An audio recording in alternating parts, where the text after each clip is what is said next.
Carta de número 4. Como distinguir a orientação do espírito? Sinais positivos. Amados irmãos, o homem que tentasse definir as operações do espírito na vivificação ou conversão de sua alma, apenas manifestaria sua própria ignorância e negaria, além disso, a soberania do Espírito que é declarada nas palavras bem conhecidas. O vento assopra onde quer, e ouves a sua voz, mas não sabes de onde vem, nem para onde vai. Assim é todo aquele que é nascido do Espírito. E, no entanto, a Escritura está repleta de sinais pelos quais se pode discernir quem é nascido do Espírito e quem não é. Quanto ao assunto desta carta, espero ser impedido de usurpar o lugar do Espírito Santo a ponto de presumir que possa, de alguma forma, definir bem a maneira de sua operação, na alma daqueles a quem ele conduz para participar da adoração da Assembleia ou para ministrar aos santos. Pode ser, em alguns casos, muito mais direto e sensível para o indivíduo a quem o Espírito conduz do que para outros. Mas, por mais vaidoso e presunçoso que seja tentar definir bem e com precisão sobre tal assunto, a Escritura nos dá ampla instrução sobre quais são os sinais do verdadeiro ministério. E é para alguns dos sinais mais claros e óbvios que desejo agora chamar sua atenção. Alguns deles se aplicam ao assunto ou conteúdo do que é ministrado, e outros aos motivos que nos induzem a ministrar ou a tomar parte na condução das reuniões dos santos. Alguns sinais funcionarão como um teste para os que conduzem, pelo qual podem julgar a si mesmos. Outros fornecerão a todos os santos os critérios para julgar o que é do Espírito e o que vem de outras fontes. Alguns servirão para mostrar quem são os dons de Cristo dados à sua igreja para o ministério da palavra. E outros podem ajudar aqueles que realmente o são, quanto à importante questão de quando falar e quando ficar em silêncio. Minha alma treme ao pensar na responsabilidade de escrever sobre tal assunto, mas o que me encoraja é que a nossa suficiência vem de Deus e que toda a Escritura é proveitosa para ensinar, para redarguir, para corrigir, para instruir em justiça, para que o homem de Deus seja perfeito e perfeitamente instruído para toda a boa obra. Que tudo o que eu possa escrever seja testado por esse padrão autossuficiente. E se alguma coisa não resistir a esse teste, Deus vos conceda, amados irmãos, a sabedoria e graça para rejeitá-lo. A direção do Espírito não é por impulsos cegos e impressões pouco inteligentes, mas preenchendo o entendimento espiritual com os pensamentos de Deus, conforme revelados na palavra escrita e agindo de acordo com as afeições renovadas. Nos primeiros dias, havia de fato os dons de Deus que poderiam estar, em seu uso, desconectados da inteligência espiritual. Refiro-me ao dom de línguas, quando não houvesse intérprete. E parece que, como esse dom parecia mais valioso aos olhos dos homens do que os outros, os coríntios gostavam de usá-lo e exibi-lo. Por isso, o apóstolo os repreende. Dou graças ao meu Deus, porque falo mais línguas do que vós todos. Todavia, eu antes quero falar na igreja 5 palavras na minha própria inteligência, para que possa também instruir os outros, do que 10.000 palavras em língua desconhecida. Irmãos, não sejais meninos no entendimento, mas sede meninos na malícia e adultos no entendimento. Isso está em 1 Coríntios 14, versículo 18 ao 20. O mínimo, então, que se pode esperar daqueles que ministram é familiaridade com a Escritura e entendimento da mente de Deus conforme revelada na palavra.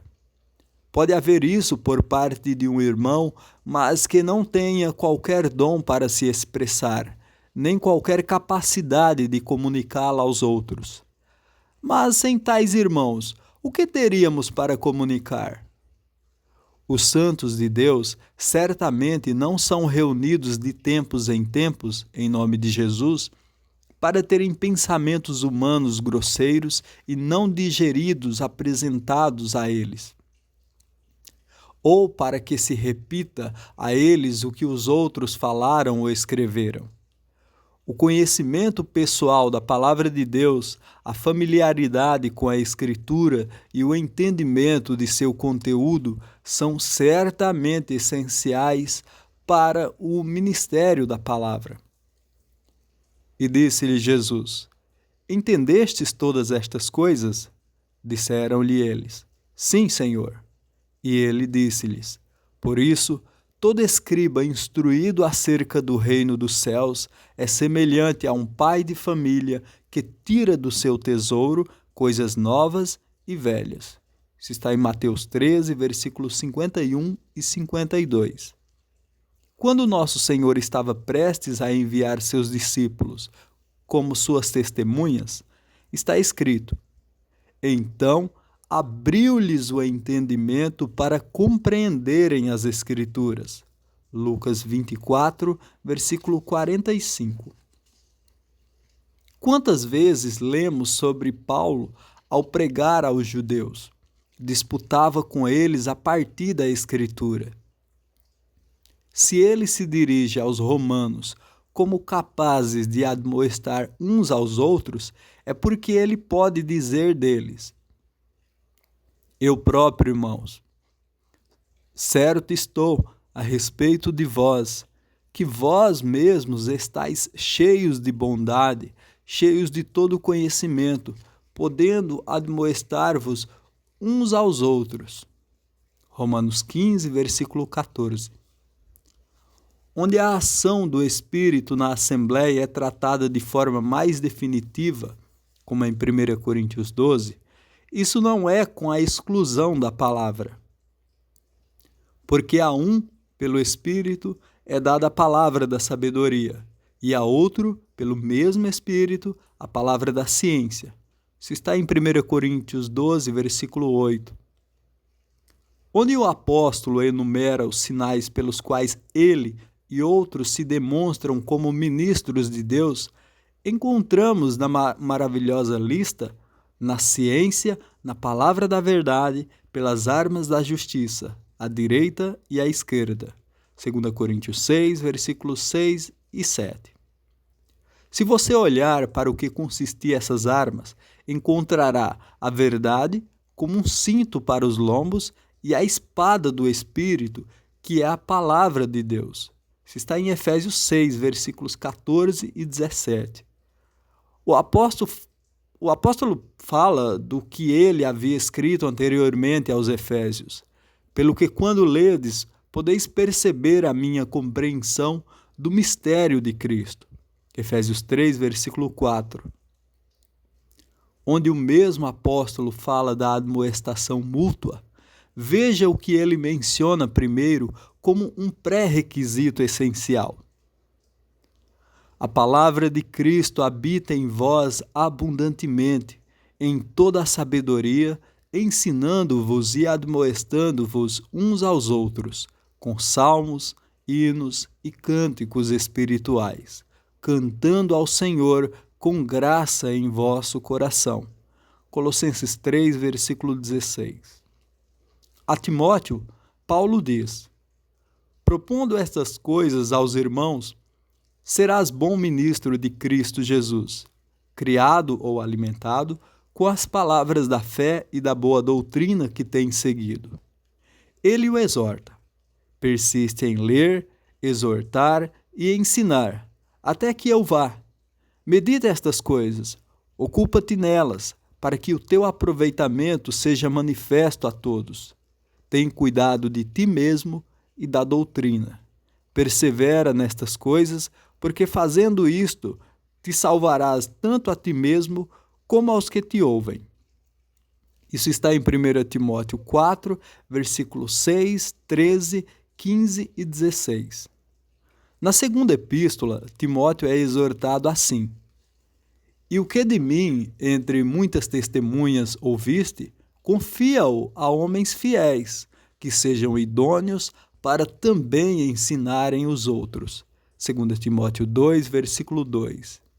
E para o próprio Timóteo, temos estas palavras: Procura apresentar-te a Deus aprovado como obreiro que não tem de que se envergonhar, que maneja bem a palavra da verdade. Isso está no versículo 15. Entre outras qualificações do bispo ou presbítero, conforme são dadas em Tito 1, temos: retendo firme a fiel palavra, que é conforme a doutrina, para que seja poderoso tanto para admoestar com a sã doutrina, como para convencer os contradizentes. De tudo isso é evidente, meus irmãos, que não é apenas por pequenos fragmentos da verdade, trazidos sempre que algum impulso para esse fim surgir em nós, que a igreja deve ser edificada. Não. Aqueles por quem o Espírito Santo age para alimentar, nutrir e guiar os santos de Deus são aqueles cujas almas são habitualmente exercitadas na palavra de Deus. Eles, em razão do costume ou pela prática, têm os sentidos exercitados para discernir tanto bem como mal. Isso está em Hebreus 5, versículo 14. Como foi dito, o mínimo que se pode esperar daqueles que ministram na igreja é um tal conhecimento da palavra de Deus como esse. O conhecimento da palavra de Deus, no entanto, não é suficiente.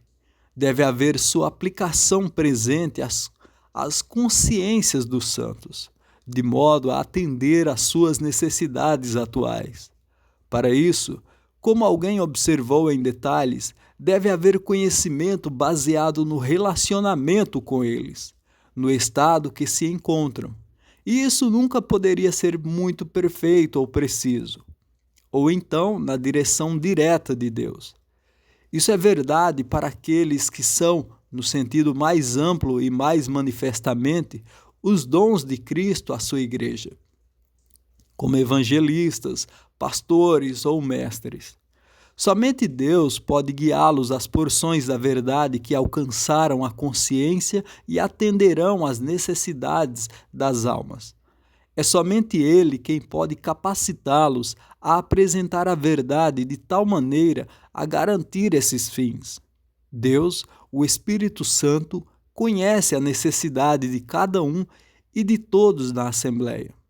E Ele pode guiar aqueles que falam para falar a verdade adequada e necessária, quer tenham o conhecimento do estado daqueles a quem se dirigem ou não. Quão importante, então, a sujeição implícita e não fingida a Ele. Uma coisa que sempre marcaria o ministério no Espírito seriam as rápidas reações de afeição pessoal por Cristo. Amas-me? Foi a pergunta 3 vezes repetida a Pedro, conectada com a determinação, muitas vezes repetida para alimentar o rebanho de Cristo. Porque o amor de Cristo nos constrange, diz Paulo. Quão diferente isso é dos muitos motivos que podem nos influenciar naturalmente.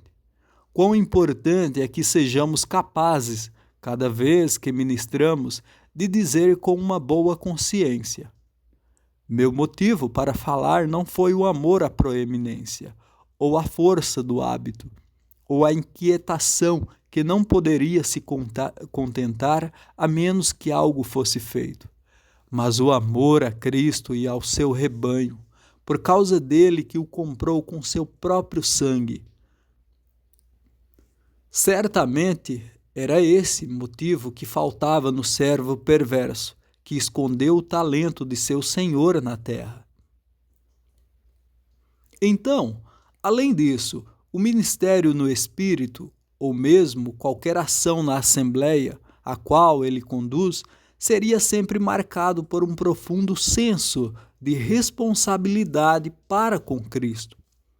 Deixe-me colocá-lo para vocês, meus irmãos, e para a minha própria alma também. Suponha que fôssemos questionados a qualquer momento após o encerramento de uma reunião. Por que você sugeriu tal hino? Ou leu tal capítulo? Ou fez tal oração? Ou falou tal palavra? Poderíamos, com uma resposta clara e de uma boa consciência, dizer: minha única razão para fazer isso foi a convicção solene de que era a vontade do meu mestre. Poderíamos dizer: eu dei esse hino porque estava totalmente convencido de que esta era a mente do Espírito, que naquele momento da reunião ele deveria ser cantado? Eu li esse capítulo ou falei essa palavra porque me senti claro diante de Deus que aquele era o serviço que meu Senhor e Mestre me designaram? Ofereci essa oração porque sabia que o Espírito de Deus me levava com a boca da Assembleia a pedir aquelas bênçãos que nela eram rogadas. Meus irmãos, poderíamos responder assim ou não? Há muitas vezes que tomamos parte disso ou daquilo, sem qualquer senso de responsabilidade para com Cristo? Se alguém falar, fale segundo as palavras de Deus, diz o apóstolo Pedro. Isso não significa que ele fale de acordo com a Escritura, embora isso seja verdade. Significa, ou melhor, diz que aqueles que falam devem falar como oráculos de Deus. Se eu não posso dizer, isto é o que eu acredito que me foi ensinado por Deus, e o que Deus me deu para falar nesse momento, eu deveria ficar em silêncio. É claro que um homem pode estar enganado ao dizer isso, e cabe aos santos julgar pela palavra de Deus tudo o que é dito. Apenas a solene convicção diante de Deus de que Deus lhe deu algo para dizer ou fazer deve induzir um irmão a falar ou tomar parte nas reuniões. Nada menos do que isso deve movê-lo. Se nossa consciência fosse exercitada para agir sob tal responsabilidade, isso sem dúvida impediria muita coisa que acontece. Mas, ao mesmo tempo, abriria caminho para Deus manifestar sua presença, como não estamos acostumados a testemunhá-la. Quão surpreendentemente contemplamos esse senso de responsabilidade para com Cristo por parte do apóstolo Paulo. Porque se anuncio o Evangelho, não tenho de que me gloriar, pois me é imposta essa obrigação. E ai de mim, se não anunciar o Evangelho. E por isso, se o faço de boa mente ou voluntariamente, terei prêmio. Mas se de má vontade, apenas uma dispensação me é confiada, ou fui encarregado de uma administração. Está em 1 Coríntios 9, versículo 16 e 17. Que comoventes as palavras dele para as mesmas pessoas. E eu estive convosco em fraqueza, e em temor, e em grande tremor. Isso está em 1 Coríntios 2, versículo 3. Que repreensão à leviandade de coração e à autossuficiência com que, infelizmente, muitas vezes lidamos com a sagrada palavra de Deus. Porque nós não somos, como muitos, falsificadores da palavra de Deus. Antes, falamos de Cristo com sinceridade, como de Deus, na presença de Deus. Isso está em 2 Coríntios 2, versículo 17. Um outro ponto que eu abordaria: Deus não nos tem dado espírito de covardia, mas de poder, de amor e de moderação. Isso está em 2 Timóteo 1, versículo 7. O espírito de uma mente sã. Um homem pode ter pouco ou nenhum aprendizado humano, pode ser incapaz de se expressar com uma dicção elegante ou mesmo com propriedade gramatical. Tudo isso pode lhe faltar, e ainda assim ser um bom ministro de Jesus Cristo, mas ele deve ter o espírito de uma mente sã. E posso agora, enquanto falo sobre esse assunto, mencionar o que em outros lugares, assim como entre nós, às vezes me deixou muito triste. Refiro-me à confusão entre as pessoas na divindade, que muitas vezes é feita em oração. Quando um irmão começou a se dirigir a Deus, o Pai, e passou a falar como se fosse ele que tivesse morrido e ressuscitado, ou dirigindo-se a Jesus, deu graças a ele por enviar seu Filho unigênito ao mundo. Eu confesso a você que disse a mim mesmo: pode ser o Espírito de Deus que leva a orações como essas? Certamente todos os que conduzem a adoração dos santos precisam muito do espírito de uma mente sã, a ponto de evitar confusão como essa. Ninguém acredita que o Pai morreu no Calvário, ou que Cristo enviou seu Filho ao mundo.